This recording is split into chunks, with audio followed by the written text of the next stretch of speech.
नमस्कार नमस्कार दोस्तों, मैं हूं दीपक मिश्रा और आप देख रहे हैं लाइव इंडिया न्यूज़ विद दीपक मिश्रा।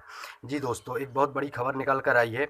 विदेश मंत्री एस जयशंकर ने कहा कि सीमा पर चीनी सेना की मौजूदगी ने एक सामरिक चुनौती पेश की है।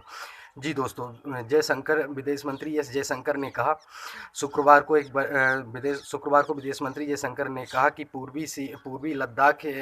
पूर्वी लद्दाख की सीमा एलएसी पर पूर्वी लद्दाख की नियंत्रण रेखा एलएसी पर चीनी सेना की मौजूदगी भारी बहुत हथियारों के साथ की गई है, जो हमारे लिए एक सामरिक चुनौती पेश करती है।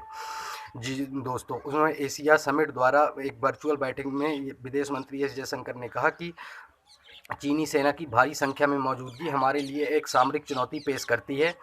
जो इसी महीने विदेश मंत्री जयशंकर ने यह भी कहा कि जो जून में चीनी सैनिकों द्वारा हिंसक संघर्ष हुआ, उसने बहुत गहरा असर डाला है जनता के स्तर पर भी और राजनीतिक स्तर पर भी।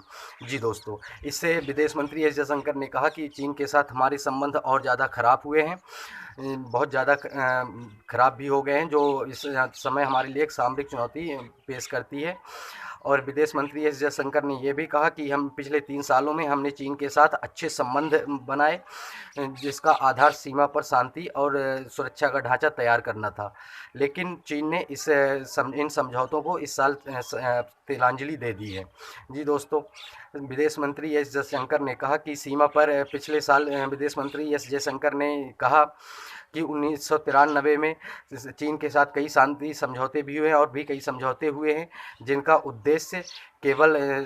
उद्देश्य शांति का ढांचा तैयार करना था, लेकिन चीन ने उसको पूरी तरह से तोड़ दिया है या अवमानना की है उन समझौतों की। जी दोस्तों, तो इसके लिए अभी एक बड़ी चुनौती ये भी है कि सीमा पर चीनी सेना की भारी संख्या में मौजूदगी है, जो बहुत हथियारों के साथ उनकी मौजूदगी कर दी गई है। जी दोस्तों, तो इसके लिए अब आप बताएं कि क्या आप चीनी सेना ये भारतीय सेना चीन के साथ संघर्ष करने के लिए सक्षम है, या जो चीन की विस्तारवाद नीति है उसको रोक कैसे लगाया जा सके, उसको भारत कैसे रोक सकता है। जी दोस्तों, इसी तरह विदेश मंत्री एस जयशंकर ने यह भी कहा कि चीन के साथ हमने बहुत संबंध बनाने की कोशिश की है। इनकी दोनों स्तर पर अभी भी शांति समझौते के लिए दोनों स्तर पर बातचीत चल रही है, राजनीतिक स्तर पर भी और सैन्य स्तर पर भी। इसीलिए यहाँ पे अभी चीनी सैनिकों द्वारा ये भी कहा गया है, चीनी सैनिकों द्वारा भी हाल ही में एक खबर निकल कर आई है, क्या चीनी सैनिक लद्दाख की ठंडे इलाके में सरवाइव कर पाएंगे। हालांकि चीनी सैनिकों द्वारा अत्याधुनिक बैरक बनाए गए हैं, चीनी सैनिकों द्वारा अत्याधुनिक बैरक भी बनाए गए हैं दोस्तों, जो इसे में सरवाइव करने के लिए है। फिलहाल एक खबर निकल कर आई है कि चीनी सैनिक को एक पेंगोंग लेक में एक आपत्तिजनक तरीके से निकाला जाते देखा गया है। तो क्या भारत ने वैसे भी रणनीतिक चोटियों पर बढ़त हासिल कर ली है, जो भारत को एक रणनीतिक बढ़त दिलाती है। इसी के साथ दोस्तों, भारत का एक मौक़िफ़ रहा है कि हम कभी भी किसी देश पे अतिक्रमण करने की कोशिश नहीं करते हैं।